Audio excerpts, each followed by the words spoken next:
எப்பா அடி ஆத்தே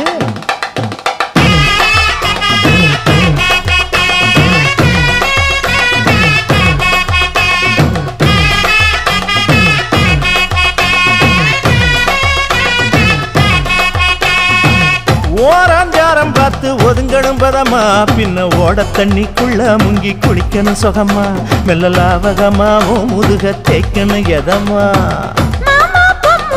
பொழுதுக்கு மேல நீ கம்மங்காட்டு மூலையில கள்ளன போல நான் ஒத்தையிலதான் வருவேன் ஒன்னன போல அடிமந்த காட்டு ஓரத்துல மத்தியான நேரத்துல காத்திருக்கட்டா தினமும் காத்திருக்கட்டா வெள்ளை சோள சோறு வச்சு காண பூவையல் அரைச்சி